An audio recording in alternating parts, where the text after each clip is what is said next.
Bonjour à tous, ravi de vous retrouver pour cette nouvelle édition de votre journal. Nous sommes le mardi 6 octobre, voici les titres de l'actualité. Le secteur de l'aéronautique recrute avec un chiffre d'affaires de près de 51 milliards d'euros en 2014. La filière prévoit la création de 8000 emplois supplémentaires cette année. Mais problème, elle a du mal à trouver des employés qualifiés. Alors en Vendée, des anciens militaires se reconvertissent au métier de l'aéronautique. Une formation s'est ouverte au Centre militaire de formation professionnelle. 6 octobre, 6 décembre, dans 2 mois, jour pour jour, aura lieu le premier tour des élections régionales. En Pays de la Loire, comme dans les 12 autres régions de l'Hexagone, les électeurs seront donc appelés aux urnes. La campagne électorale n'est pas ouverte, du moins pas officiellement. Mais quels sont les premiers chiffres clés et que faut-il déjà connaître? Élément de réponse dans ce journal. Et puis à la fin de cette édition, nous parlerons d'une course totalement déjantée. La Frappadingue, ça s'est déroulé ce week-end à Moutier-les-Mauffets. 3000 participants, tous déguisés, se sont jetés dans la boue et ont traversé des eaux glacées. Vous le verrez, malgré le mauvais temps, la bonne ambiance était au rendez-vous. Le secteur de l'aéronautique en pleine forme, jusqu'à 10 000 recrutements supplémentaires sont prévus cette année. On l'évoquait d'ailleurs récemment sur notre antenne. Alors si ce secteur résiste à la crise, un autre problème se pose, le manque de candidats. Pour répondre à ce besoin, le Centre militaire de formation professionnelle de Fontenay-le-Comte propose aux militaires qui souhaitent quitter l'armée de se reconvertir au métier de l'aéronautique.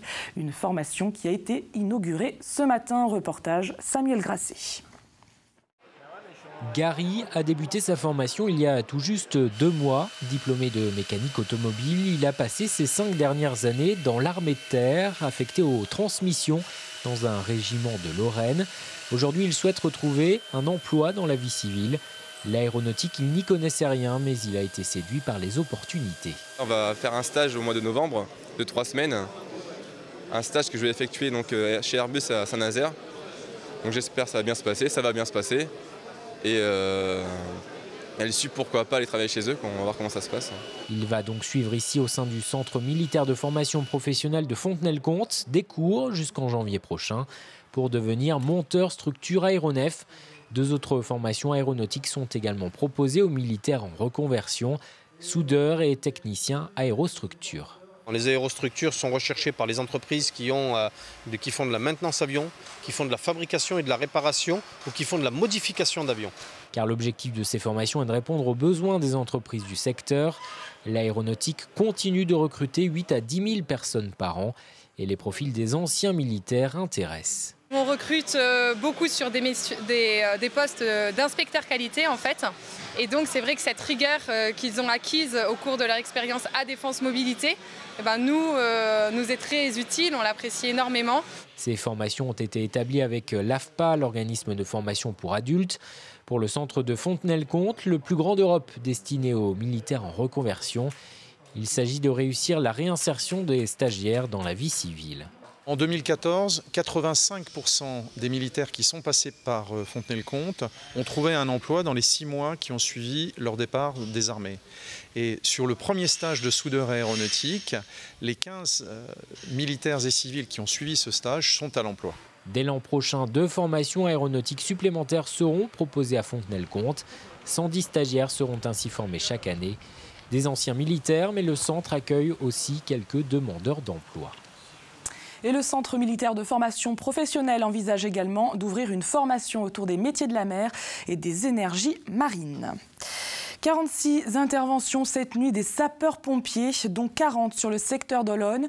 Notre département a été touché par de fortes pluies avec des orages de grêle entre 4h et 5h du matin. Un événement de courte durée et très localisé. Les principales interventions des pompiers se sont concentrées au Sable, à Olonne-sur-Mer et au Château d'Olonne. Des inondations de caves et des effondrements de toitures ont été signalés. Une info pratique maintenant, peut-être l'avez-vous déjà remarqué aujourd'hui, il n'y avait pas de train de 9h à 16h30 entre Nantes et Saint-Gilles-Croix-de-Vie. Des bus de substitution ont été mis en place.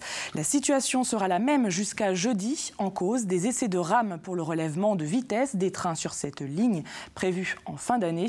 Notez tout de même que le trafic n'est pas perturbé aux heures de pointe. Avant 9h du matin et après 16h le soir, les trains circulent normalement. Florence Pinault, désormais maire d'Olonne. L'ancienne adjointe a été élue hier soir lors du conseil municipal avec 28 voix et un vote blanc.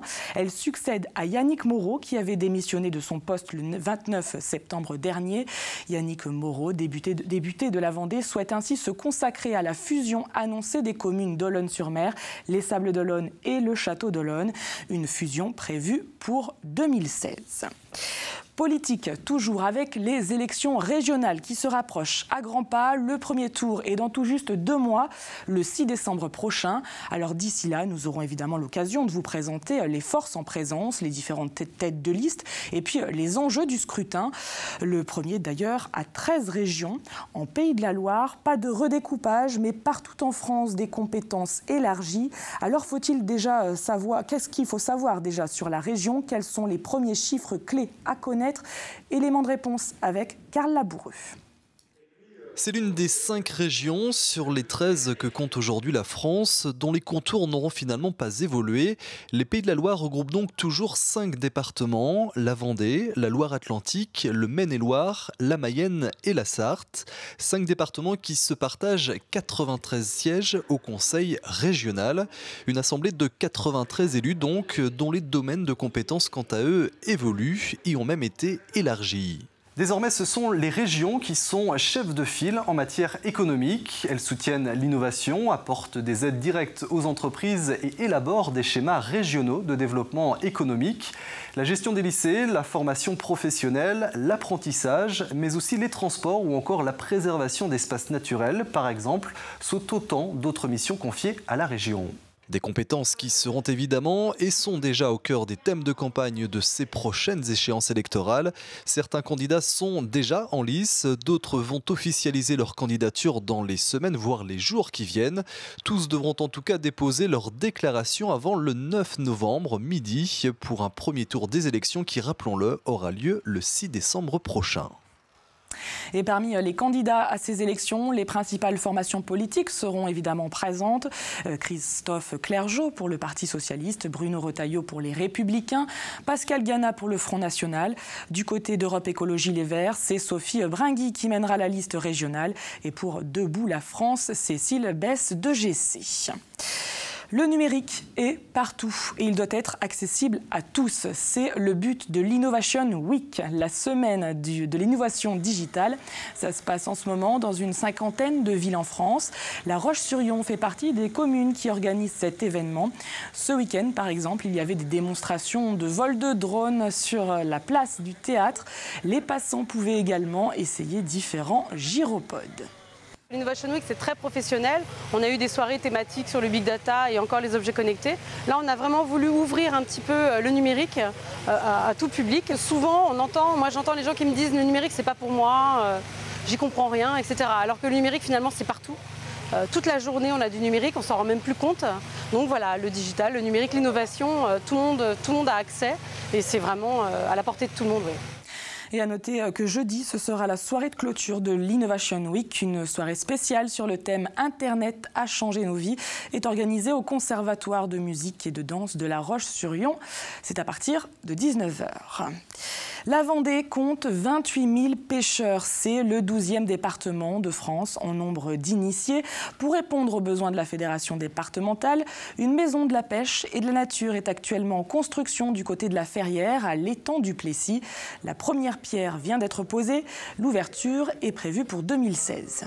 Cette maison aura trois pôles. Un pôle administratif pour le siège social, un pôle technique pour accueillir tout notre matériel technique nécessaire au fonctionnement d'une fédération de pêche, et surtout un pôle animation qui va être consacré avant tout au développement et à l'accueil des scolaires en Vendée, pour les initier bien sûr dans un premier temps à la pêche, mais également à tout ce qui est environnement autour de l'eau, de tout ce qui est aquatique, les invertébrés et également de la reproduction du poisson. En France, plus de 9000 animaux cherchent une maison. Alors, il faut trouver des futurs maîtres. Et pour cela, la SPA organise chaque année des portes ouvertes. Ce week-end, à La Roche-sur-Yon, une cinquantaine de chiens et une centaine de chats ont attendu de futurs acquéreurs. Mais adopter n'est pas un acte à prendre à la légère. Car si les Français sont premiers au palmarès européen des détenteurs d'animaux, ils le sont aussi pour l'abandon. On pose la question par rapport à l'organisation, quand on est en vacances, comment ils envisagent de faire garder l'animal, s'ils envisagent de le faire suivre avec eux, s'ils se sont déjà renseignés. Et puis après, on voit aussi en fonction de l'animal, quand par exemple c'est un chien, s'il est très énergique, on va poser la question s'ils ont une activité, s'ils ont l'intention de sortir beaucoup, ou si c'est en pavillon.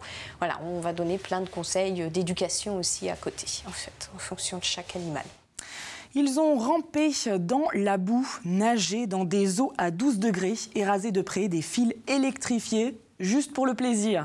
C'était ce week-end à Moutier-les-Mauffais. 3000 personnes ont participé à la Frappadingue, une course totalement déjantée de 12 km, organisée pour la première fois en Vendée. Nous y étions, reportage.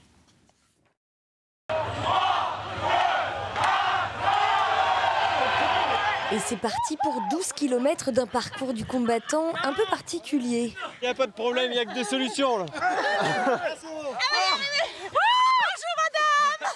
En effet, pour participer à la Frappadingue, pas vraiment besoin d'être un sportif accompli.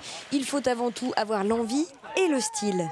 C'est surtout pas la compétition. Ouais. On passe un bon moment de délire. Ça veut dire qu'on a 2 mois de préparation. 20% de nos gens ne font pas de sport. Donc il y a 2 mois de préparation, un peu de footing, un peu d'abdos, un peu de pompe. Et on est parti, quoi.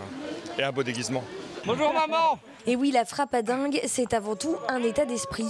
Celui du Nord-Pas-de-Calais, où la course est née avant de s'exporter aux 4 coins de la France. En Vendée, c'était une première. Dans le parc Indian Forest de Moutier-les-Mauffais, ils étaient 3000 à venir se rouler dans la boue pour le plaisir. Les Frappadingues en Vendée, ça déchire. C'est génial. Ouais, Thierry Killer, on va gagner, on va tous les exploser, à moins qu'on s'explose. Nickel, c'est génial, merci. On court bien, on est à fond, puis ça passe.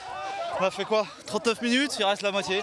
Bon, même plus encore, je crois. Dans le public, on vient de Vendée, bien sûr, mais aussi de Cholet, de Nantes, de Rochefort. Et partout, l'enthousiasme est le même. Super bien, c'est vraiment une sortie en famille formidable. On est venu encourager Karine et ses boys. Voilà. On a fait en fait il y a quelques années à la Courchevel, c'était super, donc on est venu. Moi je pouvais pas le faire, mais c'est très bien. Ah, c'est plutôt génial, ouais. Ouais, tout le monde a l'air de bien s'amuser. Ouais. Vous souffrez pas trop, les voir comme ça? Frustrée de pas l'avoir faite. Et bien que madame se rassure, les inscriptions pour la Frappadingue Extrême 2016 sont d'ores et déjà ouvertes sur le site de l'association. 683 kilos, c'est le poids du plus gros potiron de France. Le concours national organisé par l'association Le Potager Extraordinaire a eu lieu dimanche à la Motte-à-Char. Le concours a été remporté par un agriculteur sartois, Mehdi Dao. Il a battu son propre record de l'an passé qui était de 607 kilos. Le Potager Extraordinaire, c'est aussi l'occasion de découvrir des légumes en tout genre, des sculpteurs sur citrouille, mais c'est surtout à ce jour le seul site en France à être homologué pour reconnaître ces records.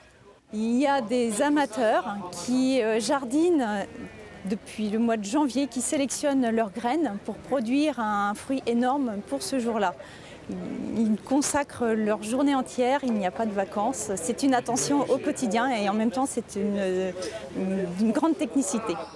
Jetons maintenant un coup d'œil sur la météo. Le ciel reste chargé demain avec des averses au matin qui s'estomperont l'après-midi. Côté Mercure, comptez 18 degrés au meilleur de la journée. Le détail des prévisions, c'est bien sûr dans un instant avec Armelle Pavageau. Et nous, on se quitte sur des images de Lego. Une exposition avait lieu ce week-end à Saint-Fulgent. La manifestation était organisée par l'association du comité d'organisation musicale et l'association BrickWest. Elle a accueilli près de 6000 visiteurs. Quant à moi, je vous retrouve demain pour une nouvelle édition de votre journal.